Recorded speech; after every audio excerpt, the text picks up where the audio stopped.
Ladies and gentlemen, I've got Leigh Mitchell back with me. And Leigh, since we last spoke, you went on to face Rico Biggs, and that went on pretty well for you. Turned out to be good. And then you went away and had a nice little scrap, little surprise scrap there, popped out of nowhere on your social media feed for me. Been a little entertaining couple of fights for you, mate. But on the pro side of things, you got the pro win. You got yourself a little win streak now. Momentum and confidence going. Yeah, definitely. It's always nice to be coming off of a win, then a loss. Obviously, feel like you've got that little bit more comfort there, kind of thing. You feel like you're not got as much pressure to get the win, and you can kind of enjoy the experience a little bit more, and maybe not be as tense on fight day and things like that. It's always nice. Yeah, the Rico fight as well. I was pretty much. I think that's a good win to get as well. When you look at the record and stuff like that, I thought that's a solid win.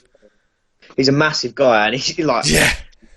for one, and he's a great guy. He's got a good record and stuff like that. So it was nice to get that win and be like have the first win back, be a good one, and have a pretty solid performance.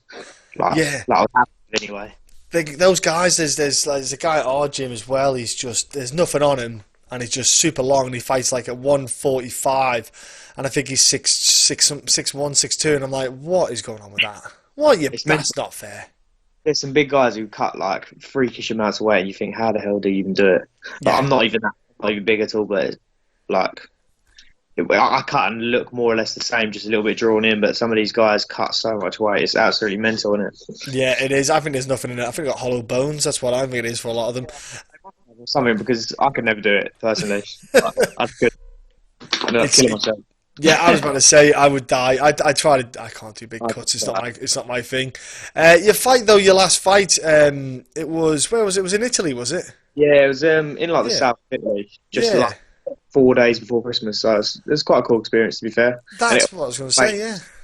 And as well, obviously getting the win like just before. So Yeah, I was going to say that for your early career in the pro scene, it's a nice new thing to get on your record, a trip abroad, get that experience like you say, and it's just that, and obviously you're with a guy like Jack Mason, who's yeah. absolutely insanely knowledgeable on travel, how to cut the right times, the right place to get for the food. He'll have all that stuff in his back pocket from experience in the past, not just himself, but with other guys.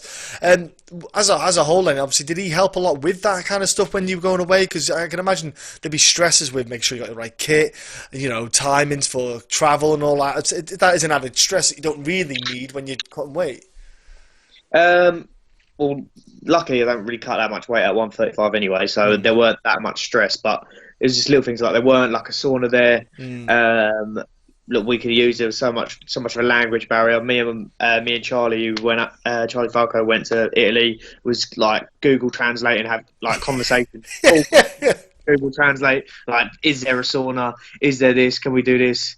But yeah, Jack. I try and pick Jack's brain as much as I can, really, on just anything MMA based. He's been in the sport for so long.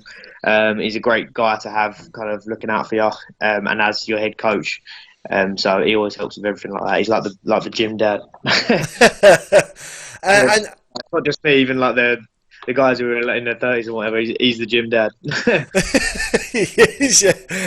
yeah. Triple battery packs for people. Like.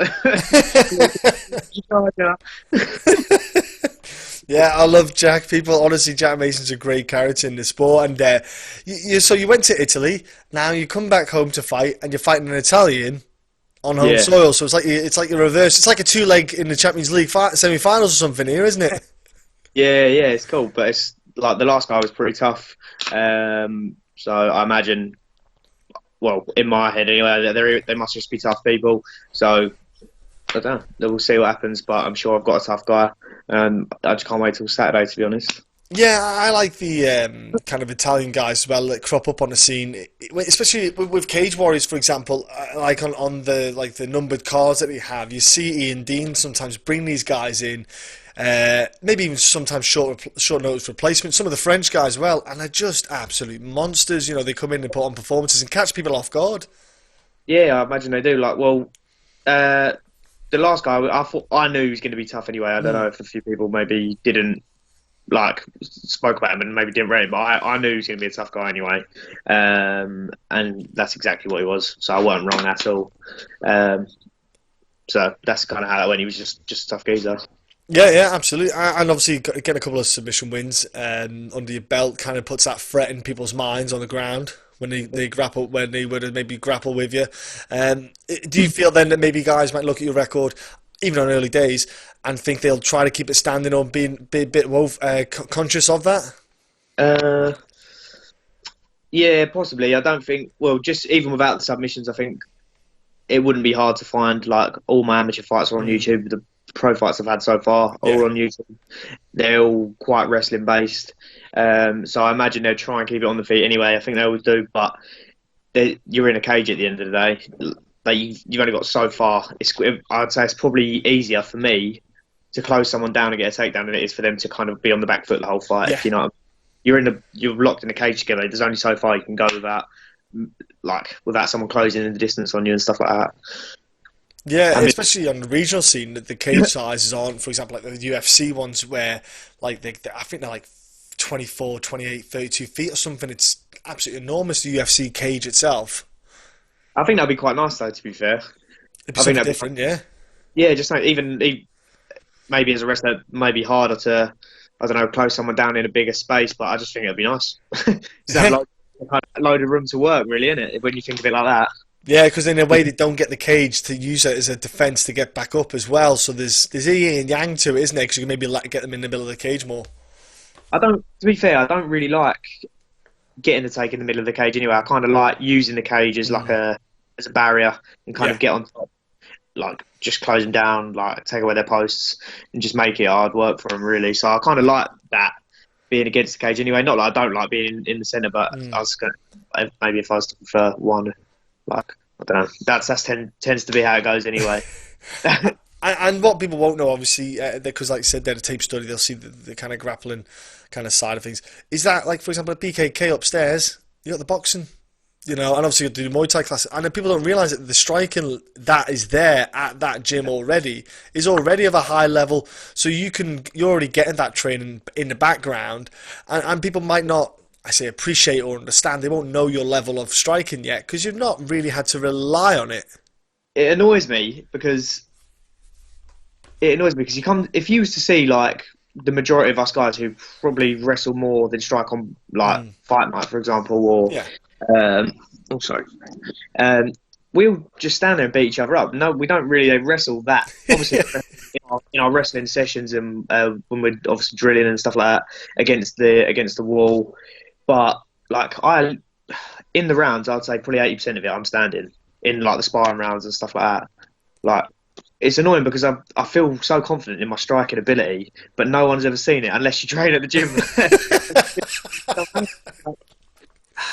It annoys me, but at the same time, it's like I do obviously like to wrestle, and I feel like I have my way with people more with the wrestling side of things, especially if they're taller, which they usually are. But I do have decent striking. I do move reasonably well, but it's just waiting for everything to come together all in one. I'm still learning, I feel, so it'll be nice when everything kind of interlocks together and like I can let it all show, if you know what I mean. Yeah. Well, and that's the idea with this journey as well in the pro ranks on the early days. It is still chaining together. You've got the amateur scene and the pro scene. It is just almost each fight, each minute in the cage, you just get that confidence to add things and chain it up and link it in. It is. I know it sounds maybe cringy, but it is literally one massive like journey as such. Like you just piece things together and take something away from maybe the harder, rough days in the gym or the fights where you think, oh, that weren't maybe my best performance. I could probably do this a little bit better. I could maybe try that next time and see, maybe let this go a little bit longer before maybe get the take and stuff like that. But you do take something away from all the fights and stuff, even if you ain't really as happy with your performance. So it is. I'm still learning. Like I said, it's just a big old journey, innit? Yeah, because you won your last two fights, but at the same time, I imagine for you there would be a couple of things in each fight that you kind of maybe went, that should not have happened, or maybe I was a little bit lazy, or I didn't pull this off, or I should have done that. Was there anything in particular that stood out to you in those two fights that you're trying to correct, or maybe have corrected? I'd say the Rico fight went pretty good, to be fair. He was surprisingly good in like the like wrestling exchanges and the scrambles and stuff like that. But I didn't feel like I did like did anything really wrong as such. Like, controlled him reasonably well. Got some nice ground and pound in. It was nice to actually use the elbows, which I haven't had a great deal of practice with, obviously. But like sitting in half guard and just kind of working away with little shots and elbows over the top when I found my opportunities and stuff. So I actually, it was quite nice to get used to doing that in like a competition environment, if you know what I mean. Yeah. Rather than, let's say, drilling something or doing it in sparring, it's nice to actually let the elbows fly and stuff like that. But the Italy fight, I was pretty fuming with, to be fair. So pissed off, man. I was so pissed off. Like, afterwards, like me, Jack and Charlie went back into the change rooms and whatever, and I was just so pissed off, man. I was so fuming. Even though I got the win, I felt like I'd almost took a step backwards. Like, rather than taking a step forwards, because I was just so disappointed with the way I fought. Like, I thought I made just silly little mistakes and things that we've definitely been over. Definitely been over in the gym and even spoke about while we were still in Italy. Like, next morning, Charlie didn't get out of bed till 5 p.m, but me and Jack walked stupid lengths to a supermarket. There was like nothing was open. We just went for a long old walk, and we were just talking about it, and just silly mistakes really that could potentially cost you either a round or cost you a fight. Like, if you watch that, I got clipped in that second round with 2 big shots that rocked me up a little bit. That could have, maybe if someone wasn't as tough, they could have got finished in that fight. Do you know what I mean? Yeah. Like, just from one stupid mistake, maybe not beating the feet as a southpaw and not being in the right place and throwing a shot for the sake of it rather than picking your shots and taking your time and just keeping that little bit of composure, which is, again, that's like just little things that can make such a big difference in a competition. Yeah. Like, we're always working hard. We're always like, I'm always drilling like specifics with Jack and Sean and guys like that, and we're always improving, and we're all perfectionists, so we all get the arse ache when we spar bad, when we fight bad, but we're always working hard. So hopefully, obviously, every fight, I just want to be better. I just want to be better all the time. Sexy Curls does not give you an inch on the ground, I can tell you that much. He's a savage when he's on the ground grappling. You say that, but his stand-up is like sick solid as well. Oh yeah. I didn't get a spar with him because I didn't get a spar with him. What was the reason? I can't remember. I think, oh no, he was coaching it. That's why I didn't spar, because he wasn't sparring. He was coaching. I think he just had his fight. That's why he had his fight that weekend. Sorry, so that week he wasn't sparring. Sorry, yeah, so that's why. But yeah, Jack told me about what his boxing and stuff like that as well. Yeah, Sean is like so knowledgeable on the stand-up side of things. Like, he does a kickboxing class on a Thursday, like I do every single week, and it has literally made like so much difference. Obviously, that they're both MMA coaches. With like, Sean's ground game sick, Jack's ground game sick. They're both well-rounded guys, but I don't know if people because Sean's maybe like good on the ground, people maybe forget or don't realise that he has got good stand-up as well. No, he has. Yeah, he's got a good footwork as well. Because when I watched his fight and performance, he had really nice footwork in the matchup as well. Because he was mixing it up with the fakes and the head movement. It was nice. It was nice what he was doing on the feet. Yeah, they're both solid guys. They're good guys. Did you get any gelato when you were in Italy? Yeah. So I didn't actually eat that much. I barely remember even eating it. So the first thing that Jack ate when he actually got there, he got to the hotel at like 11 and he was like, oh, is there any gelato places open? But this is at 11 o'clock at night. We're walking around, and Italy was weird, to be fair. Like over here, we have like takeaways in like kebab shops and whatever. Just everywhere, yeah. Shops open late at night. You go there, and there's no takeaways, and it's just all gelato places. Obviously, we went out celebrating after, and had like a good drink, let's say, and I think it was 3 o'clock in the morning, and this gelato, we must have just got into this gelato place and we were just eating ice cream at 3 a.m. It does beat chips, kebab and garlic mayo, doesn't it? So good. But the thing is, Jack was eating it all the bloody time, and before the fight, I was like, I'm not eating, even though I'd already weighed in and everything, and it was Saturday, I was like, I'm not eating like ice cream and crap like that. I was like, obviously, like, it's nice to refuel, like, and maybe have one little treat or something like that, but it won't be anything like ice cream or usually just a nice meal or something. Yeah. But I was just like, oh, I can't wait to eat this bloody gelato. I can't wait to eat this after the fight and everything. And I barely even remember eating it because we was quite drunk, to be fair. Fuming. And I left Italy and I was like, I never even ate one pizza, and I only ate gelato once when I was pretty battered and don't really remember even eating it. Oh, missed opportunity, that, isn't it? I felt cheated.